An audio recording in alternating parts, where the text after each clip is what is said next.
don't deceive you. Today we're going to bend time and go for record speeds at Bristol Motor Speedway. Hang on, everyone. The Bristol Speed Trials are next.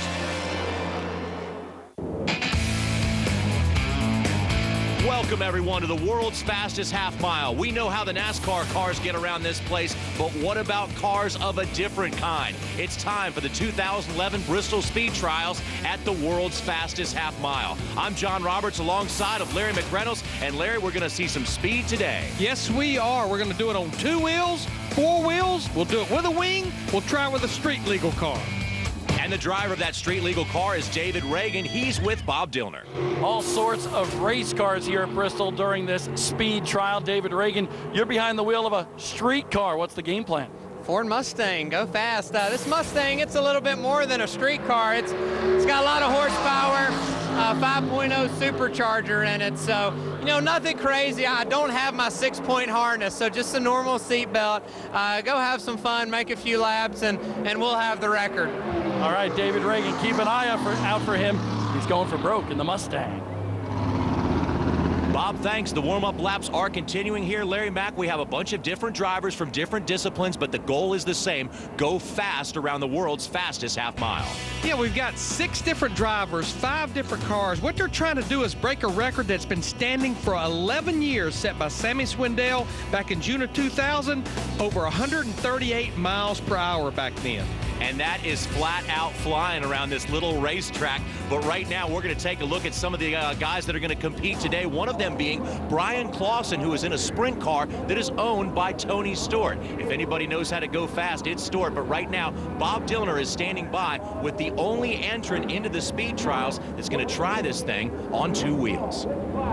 In all my years of racing and coming here to the Bristol Motor Speedway, never did I ever think we'd see a 2-wheel machine on this high bank half-mile oval. Scott Russell, a lot of people think you're just plain nuts. I think it goes with the motorcycle crowd in hand. You know, we are a little bit, but, you know, it's pretty calculating stuff that we do. And today I'll just kind of run around at a pace that I feel comfortable with. I mean, I won't get a second chance if it goes wrong. So keeping it on track and just kind of, you know, having fun with it is what I'm here to do. You're a 5-time Daytona bike champion.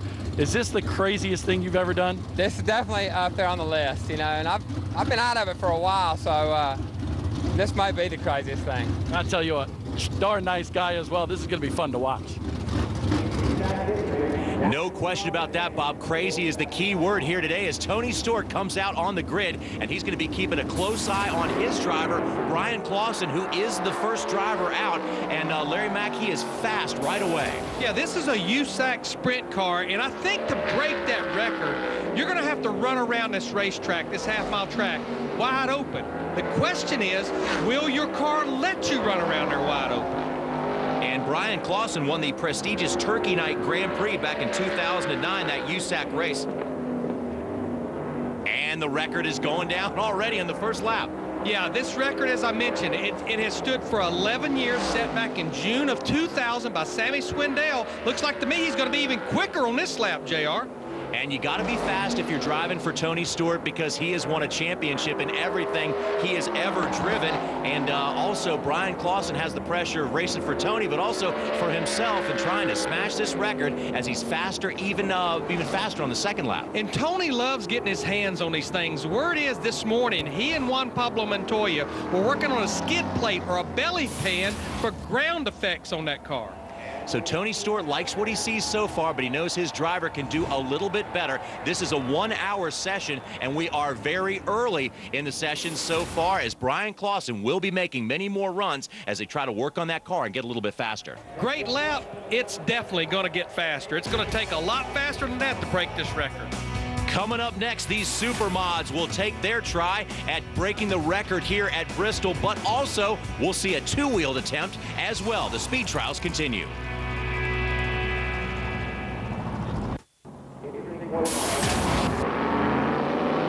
Welcome back back, everyone, to the Bristol Speed Trials as we are watching records fall in front of our eyes. And Larry McReynolds, here is Brad Knopfsinger, who started his racing career at age 16, driving his family's midget car tracks around California, and he's just getting a little warm-up going on. Yeah, Brad has been a Sprint Cup Series driver. He's also been a crew chief and a spotter in the top NASCAR series. What this is an ISMA super modified car. Boy, look a lot different than what we're used to seeing here at Bristol, and also a lot faster as he's just getting warmed up right now, but already very fast. Yeah, you got to believe when you're trying to run around this half-mile track this fast that you at least want to feel it out for a lap or two. As I mentioned earlier, JR, I think to do it, and he shuts it off pretty quick there, you're going to have this car to go around here wide open. Mike Lichty is coming up next. He is another ISMA super modified driver, but one guy we're keeping an eye on today has been fast so far, and that's Jason Blonde. Here's one bad to the bone looking race car, sprint car on the high banks of Bristol here. Jason Blonde, yesterday in warm-ups you were the fastest car, a 13.2 second lap. Can you even do better today? I think we can maybe get a 13.2. We'll see. There's quite a bit of more rubber down too, but yesterday we were already glued to the track, and we don't need no more grip, so we'll see what happens. Can you actually feel from the cockpit how fast you're going? Oh, it's just amazing. It just feels like a Daytona or a Indianapolis 500. The car feels like just an Indy car. This is their Super Bowl today. He's going for the world record. And Bob, we're already seeing the world record fall on just about every run so far. These guys are fast, Larry, and Mike Lichty now has the record. We're seeing the sun fall, starting to see shade in turn 2 and turn 3. The cooler it gets, the quicker it's going to be. Here's Bob Dillner with owner Tony Stewart, who isn't going to give up until this thing's over. You gotta love open wheel machines, especially of the USAC kind. Brian Clausen, pretty darn quick in that car right there. His team owner is Tony Stewart, and I want to know, what do you think about this speed trial here at Bristol? I told Brian I think he's crazy for doing this, but he's doing a good job. I mean, this place is fast, it's intimidating, and especially when you're going out and it's not about going and beating other guys. You're racing the stopwatch today, so it's as fast as he can go. So for a non-wing car, I think he's doing a great job. I mean, we're running comparable times to what the wing cars are doing, and this is with a lot less downforce, so he's definitely up on the wheel. Now Lichty with the wing super modified there is fastest so far, but I just talked to your boy there and he said he might be able to go a little bit faster. What do you think?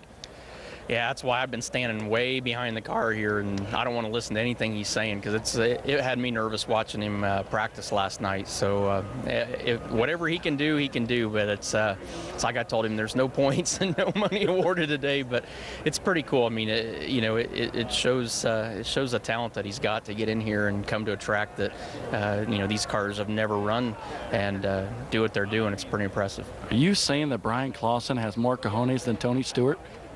Today, yes, absolutely. I got no problem saying that. So you got to remember, I'm older. I've crashed a lot harder, a lot more often, and I know what it feels like. So he runs these cars every week. So I don't think I'm the right guy to do this week for sure.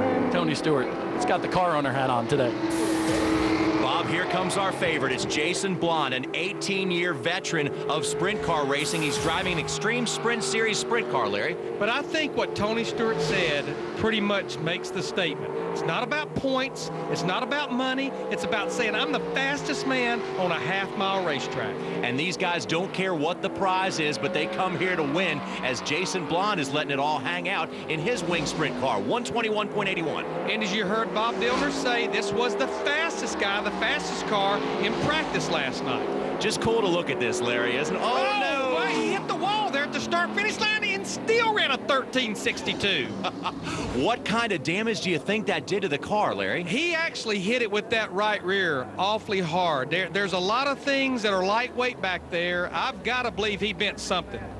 Oh, that is disappointing for Jason Blonde as we take another look at what happens. Gets a little loose into the outside wall. Let's go down to Bob Dillner, who is standing by with Jason Blonde to see what the effects are going to be on his attempt at setting a new world record. Taking a look at the right rear of the sprint car of Jason Blonde, you can see the chassis right here, the Panhard bar mount. This bar right here that holds that mount bent in from where he hit the wall. So Jason Blonde, I know you got to be disappointed with that. Does that ruin your day here? Pretty much. We just talked to Jerry Kelly here. He works on the number 2 car. He said we can get a TIG welder and maybe fix it. We only got an hour. I don't know if we can get her done, but you know, got to thank Gertie Engines, the Biobase, Steel Performance, American Race Tires. I hate it for all the guys because I think we'd have been down in 13-2s. Was it jitters? It might have been a little too exciting, or too excitement for me. Very exciting down here on pit road watching these cars on the track. And not too much excitement right there as those guys will go to work. We have some two-wheeled action coming up very soon now as Mr. Daytona himself, Scott Russell, will attempt a two-wheel record.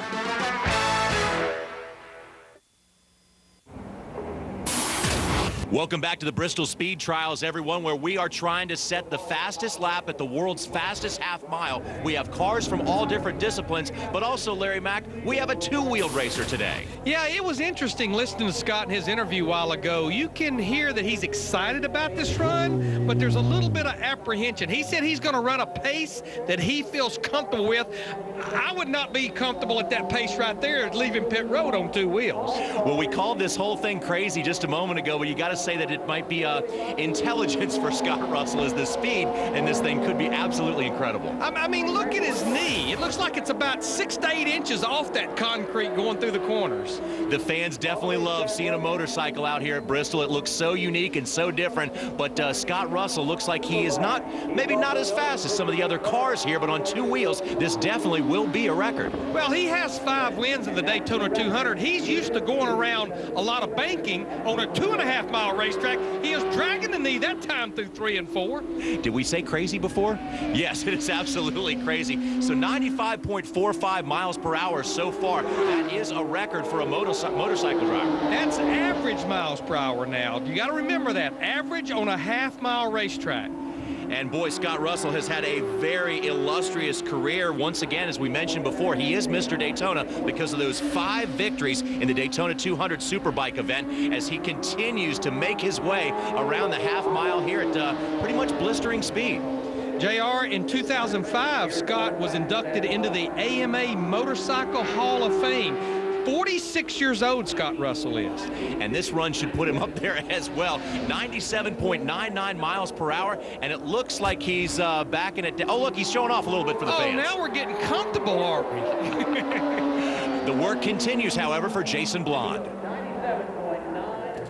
Anytime you get the Porter Power out, you know it's serious business, and a lot of work going on to Jason Blonde's sprint car machine down here. Basically what they've done is that chassis there that holds the Panhard bar mount, they actually cut that, pushed it out, and are re-welding it right now. So Jason Blonde and his crew trying to get back out on the racetrack right now, but they're trying to get that Panhard bar mount straightened out right there, and that chassis straightened out so he can get back out on the racetrack. A lot of work being done right here, right now. Larry, you need your friends around to help you, and that's exactly what they have. But now let's take a look at Sprint Cup Series driver David Reagan out of the Roush Fenway camp. He's got a Mustang there, and it is supercharged. But it is the ultimate pony car. This thing makes about 624 horsepower, and David Reagan's going to see how fast he can go around this half-mile racetrack in his street-legal Ford Mustang. It usually takes telemetry to see when a guy is braking and when he's accelerating, but because that machine is street-legal, Larry Mack, we can see exactly when he's braking. I've always said we need brake lights on Sprint Cup Series cars. We can tell you a whole lot more about what's going on out there.